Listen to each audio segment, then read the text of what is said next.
എത്ര പരിധിയിലാവുമ്പോഴാണ് നമുക്ക് ഈ ഹോമിയോപ്പതി മെഡിസിനിലൂടെ ഇത് അലിയിച്ച് കളയാൻ പറ്റുന്നത്? അതായത് ഒത്തിരി ആയി കഴിഞ്ഞാൽ ചിലപ്പോൾ അത് സർജറിയിലല്ലേ? അപ്പം ശരിക്കും പറഞ്ഞാൽ 33 സൈസുള്ള കിഡ്നിയിലുള്ള ഒരു കല്ലുമായിട്ട് എന്നെ സമീപിച്ച ഒരു രോഗി, ആ രോഗിയുടെ 33 സൈസ് എന്ന് പറയുമ്പോൾ 3.3 സെൻറ്റിമീറ്റർ സൈസുള്ള കല്ലാണ്. വലിയ കല്ലാണ്.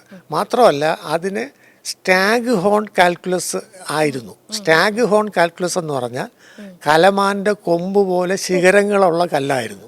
അപ്പൊ ഈ രോഗി എങ്ങനെ ഇത് ഇങ്ങനെ സർവൈവ് ചെയ്തു? അയാൾ പെയിൻ വന്നിട്ട് അയാൾ ഹോസ്പിറ്റലിൽ പോയപ്പോൾ അത് ഹോസ്പിറ്റലിലെ ഡോക്ടർ പറഞ്ഞത് ഇമ്മീഡിയറ്റ് ആയിട്ട് ഇത് സർജറി ചെയ്ത് മാറ്റണം. സർജറി ചെയ്ത് മാറ്റാനായിട്ട് അയാൾക്ക് ഭയവും സാമ്പത്തിക ശേഷി കുറവും ഉള്ളതുകൊണ്ട് ആണ് അയാൾ എന്നെ സമീപിക്കുന്നത്. അസാധാരണമായ വലിപ്പമുള്ള കല്ലും സാധ്യതയില്ല, ഒരിക്കലും അത് പാസ് ചെയ്ത് പോകാൻ സാധ്യതയില്ലാത്ത കല്ലും ആണെങ്കിൽ തീർച്ചയായിട്ടും അതിനെ മറ്റു മാർഗങ്ങളിലൂടെ അത് പുറത്തെടുത്ത് കളയേണ്ടത് അത്യാവശ്യം തന്നെയാണ്, അത് ചെയ്യേണ്ടതും തന്നെയാണ്.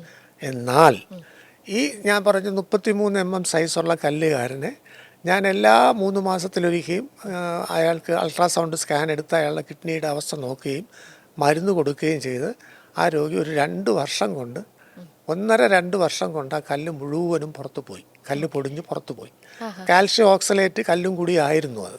അപ്പോൾ ആ കല്ലിൻ്റെ അത് പോയിന്ന് മാത്രമല്ല, ആ രോഗിക്ക് പിന്നെ ഇത് ആവർത്തിച്ച് ഈ കല്ലുണ്ടാകുന്ന ടെൻഡൻസി വരാതാക്കാനും ഉള്ള മരുന്ന് ഞാൻ അയാൾക്ക് കൊടുത്തിരുന്നു.